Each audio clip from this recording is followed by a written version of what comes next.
പുത്രൻ്റെയും പരിശുദ്ധാത്മാവിൻ്റെയും നാമത്തിൽ ആമേൻ.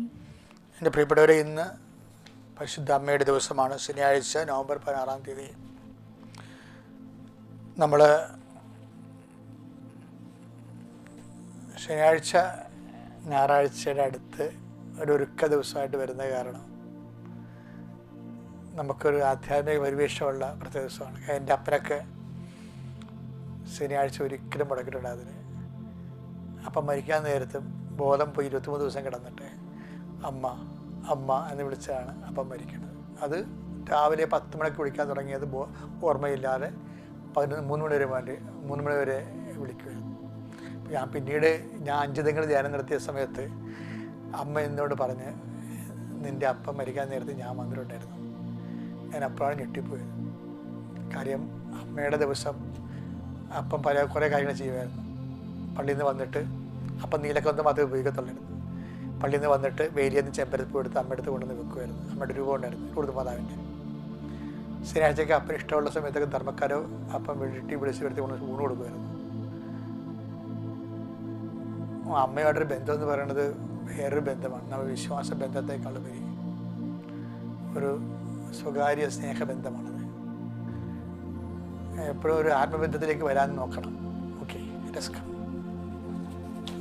അമ്മേ പരിശുദ്ധ അമ്മേ, ദൈവമാതാവേ, അന്ന് അങ്ങ് കൃപാസനത്തിൽ പ്രത്യക്ഷപ്പെട്ട് വരാൻ പോകുന്ന മഹാദുരന്തത്തിൽ നിന്ന് രക്ഷപ്പെടാനും എല്ലാവർക്കും വേണ്ടി പ്രാർത്ഥിക്കുവാനും ആവശ്യപ്പെട്ടിട്ട് 20 വർഷം തികയുന്ന ഈ വേളയിൽ കൃപാസനത്തിലൂടെ ഞങ്ങൾക്കും ഈ ദേശത്തിനും അങ്ങ് മാസം തേടി തന്ന എല്ലാ അനുഗ്രഹങ്ങൾക്കും കൃപകൾക്കും ഞങ്ങളിപ്പോൾ ഹൃദയം നിറഞ്ഞ നന്ദി പറയുന്നു. അമ്മേ പരിശുദ്ധ അമ്മേ, ജപമാല മാതാവേ, സകല കൃപാസനം പ്രാർത്ഥനകളോടും ചേർത്ത് ഞങ്ങളിപ്പോൾ പ്രാർത്ഥിക്കുന്ന ഈ കുടുംബത്തിന്റെ പ്രത്യേക നിയോഗം ഓർത്ത് പ്രാർത്ഥിക്കണം.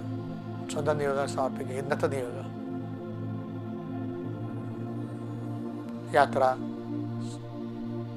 ജോലി, കടപ്പാട്, ഉത്തരവാദിത്തം, സന്ദർശനം, കൊടുക്കവാങ്ങലുകൾ, ഏതെങ്കിലും മീറ്റിങ്ങിൽ സംസാരിക്കാനുണ്ടെങ്കിൽ അത്, അയൽക്കൂട്ടം പോലുള്ള സംരംഭങ്ങളിൽ പങ്കെടുക്കാനുണ്ടെങ്കിൽ അത്, അവിടെ പറയാനുള്ള കാര്യങ്ങൾ, ചെയ്യാനുള്ള കണക്കുകൾ, എവിടെ എന്ത് ഉത്തരവാദിത്വത്തോടെ നിന്നെ സമൂഹം ഏൽപ്പിക്കുന്ന ഉത്തരവാദിത്വം ദൈവമഹത്വത്തിനായി ചെയ്യാൻ വേണ്ടി, സന്തോഷത്തോടെ ചെയ്യാൻ വേണ്ടി, അതെല്ലാം ദൈവത്തിൻ്റെ നാമത്തിൽ ചെയ്യണം. എല്ലാം സമർപ്പിക്കുക.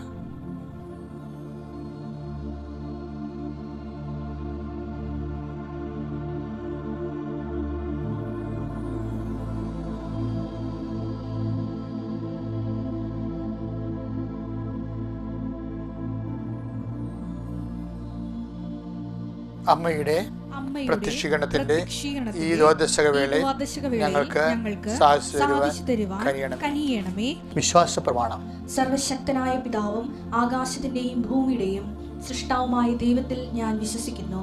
അവിടുത്തെ ഏകപുത്രനും ഞങ്ങളുടെ കർത്താവുമായ ഈശോ മിശിഹായിലും ഞാൻ വിശ്വസിക്കുന്നു. ഈ പുത്രൻ പരിശുദ്ധാത്മാവിനാൽ ഗർഭസ്ഥനായി കന്യകാമറിയത്തിൽ നിന്ന് പിറന്ന് പൊന്തിയോസ് പീലാത്തോസിന്റെ കാലത്ത് പീഡകൾ സഹിച്ച് കുരിശിൽ തറയ്ക്കപ്പെട്ട് മരിച്ച് അടക്കപ്പെട്ട് പാതാളങ്ങളിൽ ഇറങ്ങി മരിച്ചവരുടെ ഇടയിൽ നിന്ന് 3-ാം നാൾ ഉയർത്ത് സ്വർഗത്തിലേക്ക് എഴുന്നള്ളി സർവശക്തിയുള്ള പിതാവായ ദൈവത്തിന്റെ വലതുഭാഗത്തിരിക്കുന്നു. അവിടെ നിന്ന് ജീവിക്കുന്നവരെയും മരിച്ചവരെയും വിധിക്കുവാൻ വരുമെന്നും ഞാൻ വിശ്വസിക്കുന്നു. പരിശുദ്ധാത്മാവിലും ഞാൻ വിശ്വസിക്കുന്നു. വിശുദ്ധ കത്തോലിക്കാ സഭയിലും പുണ്യവാന്മാരുടെ ഐക്യത്തിലും പാപങ്ങളുടെ മോചനത്തിലും ശരീരത്തിന്റെ ഉയർപ്പിലും നിത്യമായ ജീവിതത്തിലും ഞാൻ വിശ്വസിക്കുന്നു. ആമേൻ. സുഖസ്ഥനായ ഞങ്ങളുടെ പിതാവേ, അങ്ങയുടെ നാമം പൂജിതമാകണമേ. അങ്ങയുടെ രാജ്യം വരണമേ. അങ്ങയുടെ തിരുമനസ് സ്വർഗത്തിലെ പോലെ ഭൂമിയിലും ആകണമേ. അന്നു വേണ്ടുന്ന ആഹാരം ഇന്ന് ഞങ്ങൾക്ക് തരണമേ. ഞങ്ങളോട് തെറ്റ് ചെയ്യുന്നവരോട് ഞങ്ങൾ ക്ഷമിക്കുന്നത് പോലെ ഞങ്ങളുടെ തെറ്റുകൾ ഞങ്ങളോടും ക്ഷമിക്കണമേ. ഞങ്ങളെ പ്രലോഭനത്തിൽ ഉൾപ്പെടുത്തരുതേ, തിന്മയിൽ ഞങ്ങൾ രക്ഷിക്കണമേ. ആമേൻ. നന്മ നിറഞ്ഞ മറിയമേ, സ്വസ്തി. കർത്താവ് അങ്ങയുടെ കൂടെ സ്ത്രീകളിൽ അങ്ങ് അനുഗ്രഹിക്കപ്പെട്ടവളാകുന്നു. അങ്ങയുടെ ഉദരത്തിൻ ഫലമായി ഈശോ അനുഗ്രഹിക്കപ്പെട്ടവനാകുന്നു. പരിശുദ്ധ മറിയമേ, തമ്പുരാന്റെ അമ്മേ, പാപികളായ ഞങ്ങൾക്ക് വേണ്ടി ഇപ്പോഴും ഞങ്ങളുടെ മരണസമയത്തും തമ്പുരാനോട് അപേക്ഷിക്കണമേ. ആമേൻ. എൻ്റെ പ്രിയപ്പെട്ടവരെ, നമ്മളിന്ന് പരിശുദ്ധ അമ്മയോട് ചേർന്നുകൊണ്ട് ഈശോ തിരുസന്നിധിയെ പ്രാർത്ഥിക്കുകയാണ്. ഓരോ പ്രാർത്ഥന കഴിയുമ്പോഴും ഞാൻ നേരത്തെ പറഞ്ഞുള്ള ആമേനെന്ന് പറയണം. ഓരോ പ്രാർത്ഥന കഴിയുമ്പോഴും ആമേനെന്ന് പറയണം. നമ്മളത് അക്സെപ്റ്റ് ചെയ്യുന്നു എന്നതിൻ്റെ അർത്ഥമാണ്, നമ്മളത് അംഗീകരിക്കുന്നു. കർത്താവേ, അങ്ങയുടെ മക്കളുടെ ശിരസ് നമിച്ച് കൈകൾ കൂപ്പി ലോകം മുഴുവനും ഓരോ ഭൂഖണ്ഡങ്ങളിലും രാജ്യങ്ങളിൽ നിന്നൊക്കെയാണ്. അവരുടെ എല്ലാ ജീവിത മണ്ഡലങ്ങൾ വ്യത്യസ്തമാണ്, ഒരിക്കലും പരസ്പരം പൂരകമല്ല. വളരെ വ്യതിരിക്തമായിട്ടുള്ള സാഹചര്യങ്ങളാണ് എല്ലാവർക്കും ഉള്ളത്. കർത്താവേ, യേശുക്രിസ്തു എല്ലാമാണെന്ന് ഞങ്ങൾ കൊളോസ്യസ് 3:11 ഞങ്ങൾ വായിക്കുന്നുണ്ട്.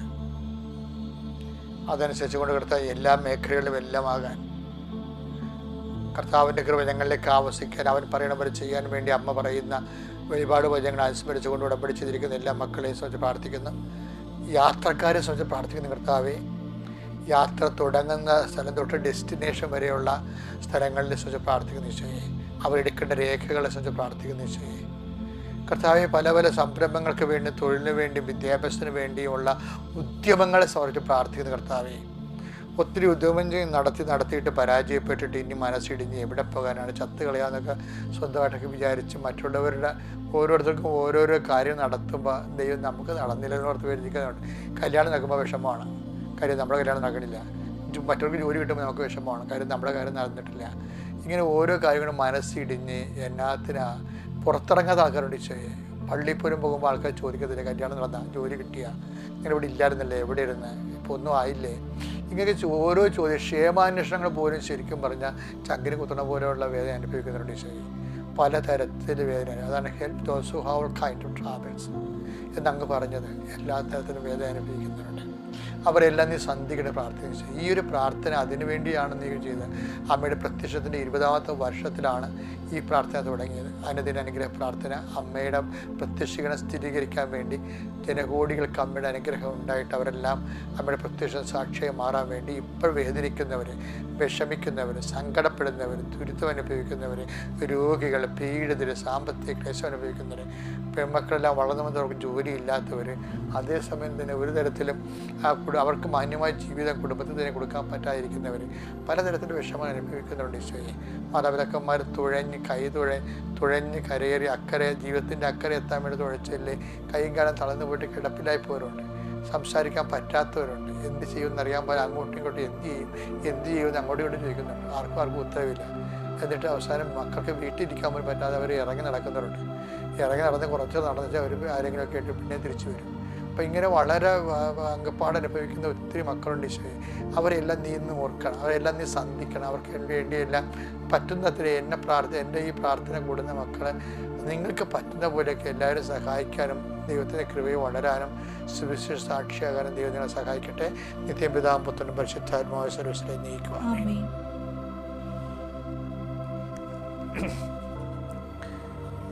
ജോഷുവയുടെ ലേഖനമാണ് നമ്മളിന്ന് വായിക്കുന്നത്. ജോഷുവയ്ക്ക് എഴുതിയ ജോഷുവയുടെ പുസ്തകം 3-ാം അധ്യായം 4-ാമത്തെ തിരുവചനം വായിച്ചോളൂ. ഈ വഴിയിലൂടെ ഇതിനു മുൻപ് നിങ്ങൾ പോയിട്ടില്ലാത്തതിനാൽ ഈ വഴിയിലൂടെ ഇതിനു മുമ്പ് നിങ്ങൾ, ദൈവം മോശയോട് ജോഷുവയോട് പറഞ്ഞിട്ട് ജോഷുവ ജനങ്ങളോട് പറയണതാണ്. എന്താണ്? ഈ വഴിയിലൂടെ ഇതിനു മുമ്പ് നിങ്ങൾ പോയിട്ടില്ലാത്തതിനാൽ പോകേണ്ട വഴി അവർ കാണിച്ചു തരും. അപ്പോഴേ നമുക്ക് അപരിചിതമായ ഒരു സ്ഥലത്തേക്ക് ഒരു ജോലി, അപരിചിതമായൊരു കാര്യം, ഒരു ഉത്തരവാദിത്വം, നമ്മൾ നേരത്തെ ചെയ്യാത്തൊരു കാര്യമാകാം, പുതുതായിട്ട് ചെയ്യാൻ പോവുകയാണ്. അവിടെ എന്ത് പറ്റുമെന്നാണ് പറയണത്? അവിടെ ദൈവത്തിന് അനുഗ്രഹം ഉണ്ടാകുന്ന പറയണത്. നിനക്ക് വലിയ ഇപ്പോൾ ചെറിയൊരു പറയണ, അച്ഛാ ഞാൻ കരിക്ക് കച്ചവടം ചെയ്യാൻ പോകുകയാണ്, എനിക്കങ്ങനെ ചെയ്ത് പരിചയമൊന്നും ഇല്ലെന്ന് പറയാം. അത് അത്രയുള്ള സംഭവം. സിമ്പിളല്ലേ? റോഡിൽ ഇരുന്ന് കരിക്ക് കിറ്റം ചെയ്യണ പരിപാടിയാണ്. നേരത്തെ ചെയ്ത് ഇത് കരിക്ക് എവിടുന്ന വരുന്നത് പോലും അറിയാൻ പാടില്ല. നാട്ടിൽ നിന്ന് പിരിച്ചിടാമെന്ന് വിചാരിക്കണം. ചിലപ്പോൾ അത് നടക്കത്തില്ല. കാര്യം ഒരു കരിക്ക് പിരിച്ചിടാൻ കയറണതിൻ്റെ അതിന് കൊടുക്കേണ്ട കൂലി ആ കരിക്കിനെ 10 കരിക്ക് വിട്ട് നമുക്ക് ആ ലാഭം കിട്ടത്തില്ല. അപ്പോൾ ഈ സംഭവം നമ്മൾ ചെയ്തിട്ടില്ല നേരത്തെ. അപ്പോൾ ചില പറയുന്നത് അവിടെ നാട്ടിൽ വേണ്ട കരിക്കാണെന്ന് പറയും. എന്തും ആയിക്കോട്ടെ, നീ ഒരു ജോലി ചെയ്യുമ്പോൾ കർത്താവിനെ ഏൽപ്പിക്കും. അതുകൊണ്ട് കർത്താവിനോട് പറയണം, കർത്താവ് ഈ പണി ഞാൻ നേരത്തെ ചെയ്തിട്ടില്ല, അതെന്ത് ചെയ്യണം? അതുകൊണ്ട് പ്രൊവിഷനുണ്ട്, സ്കീമുണ്ട്. ഞാനിപ്പോൾ സ്കീം എന്നല്ലേ പറയണത്. ഈ വഴി ഇതിക്ക് മുമ്പ് പോയിട്ടില്ല, പക്ഷേ അതെന്ത് ചെയ്യണം? പോകേണ്ട വഴി ഞാൻ നിന്നെ ഉപദേശിക്കും, കർത്താവ് നിന്നെ സഹായിക്കുമെന്നാണ്. ഇപ്പം പുതിയ വ്യക്തികളാകാം. ആ വ്യക്തികളുമായിട്ട് നിങ്ങൾ ആദ്യം സംസാരിക്കാൻ പോയി. പക്ഷേ അപ്പം കർത്താവ് അവിടെ ഉണ്ടാവും. അതുകൊണ്ട് ഈ സമർപ്പണ പ്രാർത്ഥന വേണം. നീ ഒരു നാട്ടിലൊരു പെണ്ണ് കാണാൻ പെടുന്നു വിചാരിച്ചു, ആ രാജ്യത്ത് പോലും ആ സമയത്ത് നീ പോയിട്ടില്ല നേരത്തെ. അപ്പം ഇങ്ങനെ എല്ലാ സംരംഭങ്ങളും പുതുതായിട്ട് ചെയ്യുന്ന എല്ലാ കാര്യങ്ങളും. ഒരു ആശുപത്രി പോവുകയാണ്, ഞങ്ങൾ ഈ ആശുപത്രിയിലാണ് വരുന്നത്, വേറെ ആശുപത്രിയിലാണ് പോകണത്. ഇപ്പം ഇങ്ങനെ വന്നപ്പോൾ ആ ഡോക്ടർ പറഞ്ഞപ്പോൾ ഇങ്ങനെ വന്നത്, ഇവിടെ എന്താണെന്ന് നമുക്കറിയാൻ പാടില്ല. അപ്പം ഇങ്ങനെ അപരിചിതമായ സാഹചര്യങ്ങൾ. അപ്പം ഈ വഴി ഇതൊക്കെ മുമ്പ് പോയിട്ടില്ല, പോകേണ്ട വഴി ഞാൻ നിൻ്റെ കൂടെയുണ്ട്. ആ ടെക്സ്റ്റ് വാചനം ഒന്നിന് വായിച്ചേ. ഈ വഴിയിലൂടെ ഇതിനു മുമ്പ് നിങ്ങൾ പോയിട്ടില്ലാത്തതിനാൽ പോകേണ്ട വഴി അവർ കാണിച്ചു തരും. അപ്പോൾ വഴി നമ്മുടെ കൂടെ ഉണ്ടാവുന്നതാണ്.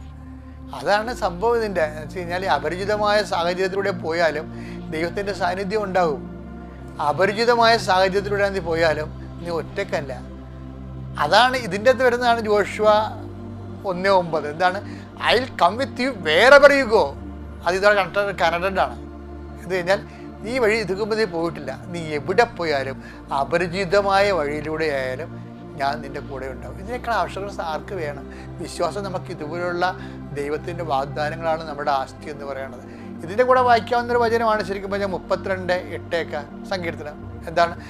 നീ നടക്കേണ്ട വഴി നിൻ്റെ മുഖത്ത് നോക്കി എന്നെ ഉപദേശിക്കും. പേഴ്സണൽ ബന്ധമല്ല, മുഖത്ത് നോക്കണ ആരാണ്?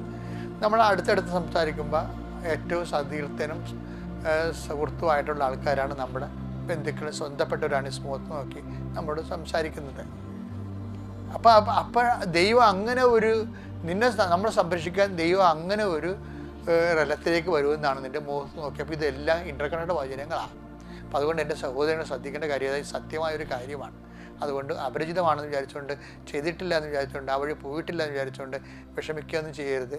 കർത്താവ് നിൻ്റെ കൂടെ ഉണ്ടാകും, ഇന്നത്തെ ദിവസം പ്രത്യേകിച്ച്. Praise the Lord.